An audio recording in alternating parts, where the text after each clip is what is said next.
এই কাম কৰি থকা মহিলাসকলক ভুলতো নাচাব, নহ'লে হ'ব পাৰে বিপদ। বন্ধু বান্ধৱীসকল, আপোনালোকে যদি জীৱনৰ লগত জড়িত নতুন কিছু জ্ঞান লাভ কৰিব বিচাৰে তেন্তে আমাৰ এই চেনেলটো ছাবস্ক্ৰাইব কৰি নটিফিকেশ্যন বেলটো টিপি দিয়ক, যাতে আমাৰ আহিবলগীয়া গুৰুত্বপূৰ্ণ ভিডিঅ'সমূহৰ নটিফিকেশ্যন আপোনালোকে পাই থাকে। বন্ধু বান্ধৱীসকল, চাণক্যদেৱে তেওঁৰ বিখ্যাত নীতিশাস্ত্ৰ চাণক্য নীতিৰ যোগে মানৱ জীৱনৰ উত্তৰণৰ বাবে কিছুমান উপদেশ দি গৈছে, যাক অনুকৰণ কৰিলে প্ৰতিজন ব্যক্তিৰ জীৱনলৈ টকা, সুখ, শান্তি আৰু সাফল্যতা আহে।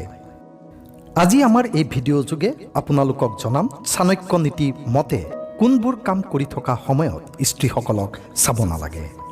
কিন্তু তাৰ আগতে আপোনালোকক ৰিকুৱেষ্ট কৰিব বিচাৰোঁ, আপোনালোকে যদি আমাৰ চেনেলটো লাইক কৰা নাই তেনেহ'লে আমাৰ চেনেলটো লাইক কৰক আৰু বন্ধুসকলৰ মাজত শ্বেয়াৰ কৰক, যাতে তেওঁলোকো এই চেনেলটোৰ দ্বাৰা উপকৃত হ'ব পাৰে।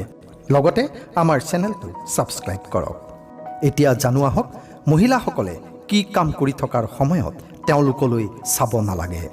বন্ধুসকল, হিন্দু ধৰ্মত মহিলাসকলক দেৱীৰ লগত তুলনা কৰা হৈছে, সেয়েহে তেওঁলোকক সমাজত উচ্চ আসন দিয়া হয়।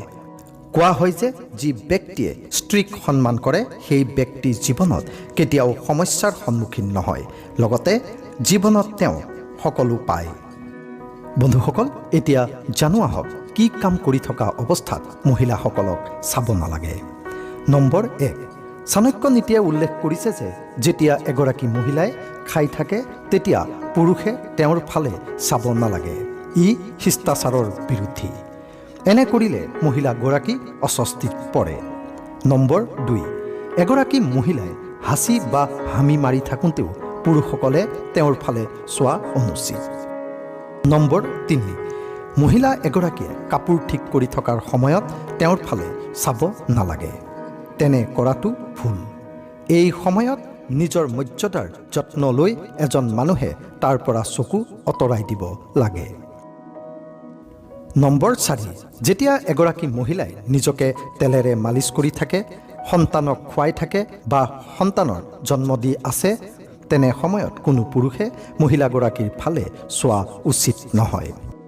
নম্বৰ 5, যেতিয়া এগৰাকী মহিলাই চকুত কাজল বা মেকআপ লগাই থাকে তেনে সময়ত পুৰুষে তেওঁৰ ফালে চোৱা উচিত নহয়। এই সময়ত পুৰুষজন তাৰ পৰা আঁতৰি যাব লাগে।